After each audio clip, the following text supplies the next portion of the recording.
Kính thưa quý vị khán giả, khiếm thính là một dạng dị tật bẩm sinh có tỷ lệ mắc cao so với các dạng khuyết tật khác. Theo số liệu thống kê, trung bình mỗi năm Việt Nam có khoảng 1,4 đến 1,5 triệu trẻ ra đời. Trong đó, tỷ lệ trẻ khiếm thính vĩnh viễn nằm trong khoảng 0,3 đến 0,5%. Như vậy, mỗi năm có trung bình 5.000 trẻ khiếm thính. Đây là một thực trạng đáng lo ngại bởi vì trẻ khiếm thính bị giới hạn khả năng giao tiếp, không nghe được dẫn đến khả năng nói bị ảnh hưởng, từ đó dẫn đến hệ quả bên cạnh bị điếc, trẻ còn bị ngọng hoặc câm. Bên cạnh đó, môi trường giao tiếp của trẻ em khiếm thính còn nhiều hạn chế, chỉ có thể giao tiếp ở mức tối thiểu với người xung quanh thông qua ngôn ngữ cơ thể mà rất ít người có thể hiểu được. Do vậy, việc tổ chức các hình thức truyền thông đặc thù là rất cần thiết để trẻ khiếm thính có thể nắm bắt được các thông tin mới nhất mà không bị bỏ lại phía sau. Vì vậy, Phòng Cảnh sát Phòng cháy chữa cháy và Cứu nạn cứu hộ mong muốn thông qua video này, trẻ em khiếm thính nói chung và trẻ em khiếm thính trên địa bàn tỉnh nói riêng hiểu biết và trang bị thêm một số kỹ năng thoát nạn, chữa cháy, chủ động tự bảo vệ bản thân trước những tác động nguy hiểm của đám cháy. Xin chào tất cả các em. Anh tên là Nguyễn Xuân Vinh. Anh là cán bộ tuyên truyền của Phòng Cảnh sát Phòng cháy cháy và Cứu nạn cứu hộ Công an tỉnh Đắk Lắk. Hôm nay anh sẽ giới thiệu cho các em về một số các kỹ năng về phòng cháy cháy cũng như thoát nạn để các em xử lý một số tình huống sự cố cháy nổ ở ngoài thực tế.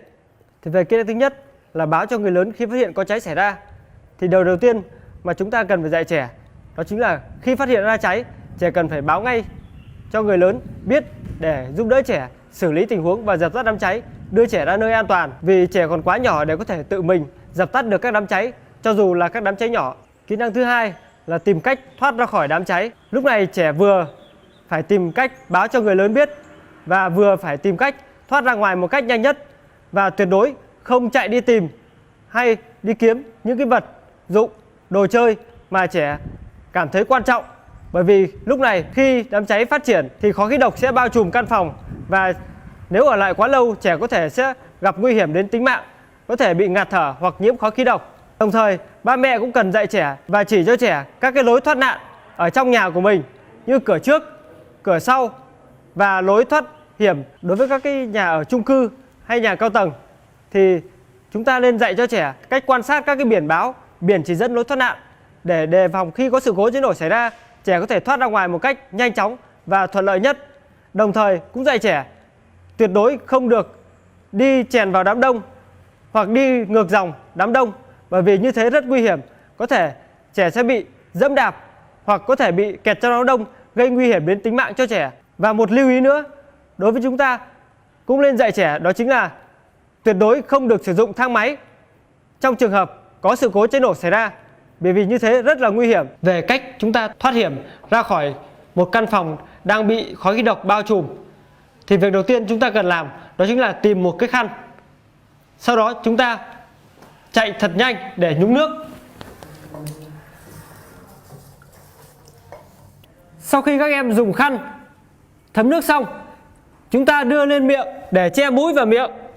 Sau đó chúng ta cúi thấp người xuống, càng thấp càng tốt, và sau đó men theo bờ tường và đi theo một hướng nhất định để ra bên ngoài. Khi em đã di chuyển ra được cửa thoát nạn thì chúng ta tuyệt đối không mở cửa trực tiếp, mà hãy kiểm tra tay nắm cửa. Chúng ta kiểm tra bằng cách đặt mu bàn tay lên tay nắm cửa. Trường hợp tay nắm cửa không nóng, các em cúi thấp người xuống, nghiêng người sang một bên, tuyệt đối không để mặt, không đưa mặt ra để kiểm tra xem có lửa hay không. Chúng ta đưa người sang một bên, sau đó mở cửa từ từ để xem có lửa tạt vào hay không.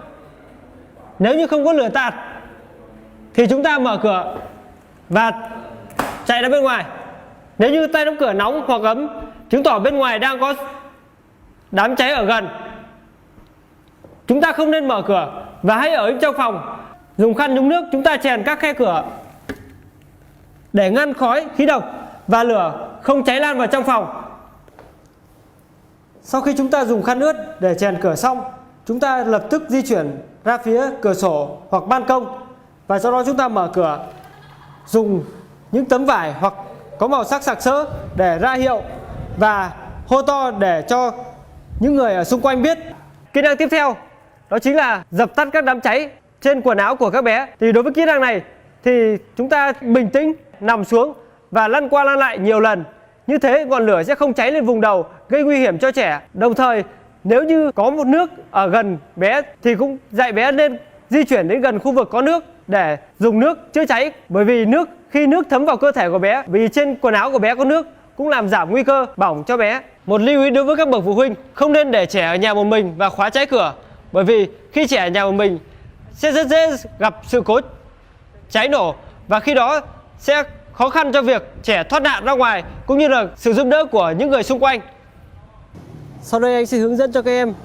Việc dạy cho trẻ những kỹ năng này là rất quan trọng và cần thiết, bởi vì khi gặp hỏa hoạn, không chỉ trẻ em mà cả người lớn cũng rất lúng túng và khó xử lý trong những tình huống như thế này. Vì thế, các bậc phụ huynh cần phải hướng dẫn và tập cho trẻ, cùng trẻ thực hành những kỹ năng về phòng cháy cháy để trẻ tập làm quen và xử lý những tình huống khi có sự cố cháy nổ xảy ra.